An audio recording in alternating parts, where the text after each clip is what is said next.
السلام علیکم۔ رمضان کی تیاری کیسے کریں؟ سبھی جانتے ہیں کہ گھر میں جب کوئی مہمان آتا ہے تو ہم اس کے استقبال کا انتظام کرتے ہیں، اس کے لیے کھانے پینے کا انتظام کرتے ہیں، اور مہمان سے ہم جتنا پیار کرتے ہیں، مہمان کے لیے ہمارے دل میں جتنی محبت ہوتی ہے، ہم اتنی ہی زیادہ اس کے لیے تیاریاں کرتے ہیں۔ ذرا سوچیں، جو مہمان ہماری مغفرت کروانے آ رہا ہے، ہمیں بخشوانے آ رہا ہے، ہم اس کے لیے کتنی کوشش اور کتنی تیاری کرتے ہیں۔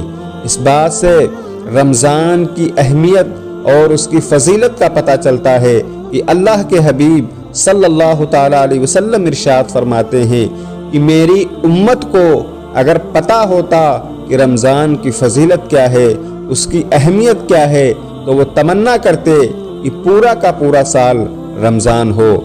اور اوپر سے حضرت علی کرم اللہ الوجہ الکریم کا قول کہ اللہ کو اگر امت محمدیہ کو عذاب دینا ہوتا تو اللہ اس امت کو ماہ رمضان اور سورہ اخلاص عطا نہ کرتا۔ اس کا مطلب ہے کہ رمضان مومنوں کو بخشوانے، عذاب سے بچانے کے لیے آ رہا ہے، اور رمضان ایک ایسا بابرکت مہینہ ہے کہ اس میں فرض کا ثواب 70 گنا کر دیا جاتا ہے، نفل کا ثواب فرض کے برابر کر دیا جاتا ہے، شیاطین کو بند کر دیا جاتا ہے، جہنم کو تالا لگا دیا جاتا ہے، اور جنت کے سارے دروازے کھول دیے جاتے ہیں، اور ہر سجدے پر 1500 نیکیاں دی جاتی ہیں۔ ہر سجدے پر جنت میں ایک محل بنا دیا جاتا ہے۔ اتنی نیکیاں، اتنے انعامات، اور اس کے علاوہ بے شمار انعامات اللہ تعالیٰ رمضان میں اپنے بندوں پر فرماتا ہے۔ اب وہ کتنا بد نصیب شخص ہوگا جو رمضان میں بھی عبادت نہ کرے، رمضان میں بھی اللہ کو راضی نہ کرے۔ روزانہ افطار کے وقت 10 لاکھ گنہگار بخش دیے جاتے ہیں، اور جمعہ کے دن ہر لمحہ 10 لاکھ گنہگار بخش دیے جاتے ہیں۔ لاکھوں اور کروڑوں گنہگاروں کی بخشش ہونی ہے رمضان میں، تو پھر ہمیں کیسی تیاری کرنی چاہیے؟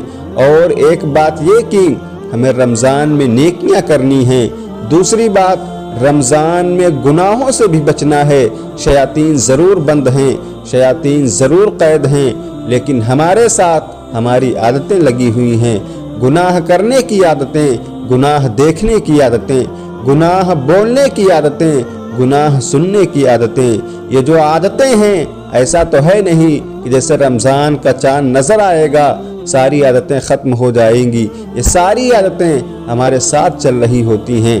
یاد رکھیں، رمضان میں جو گناہ کرتا ہے اس کا عذاب بھی بڑھ جاتا ہے۔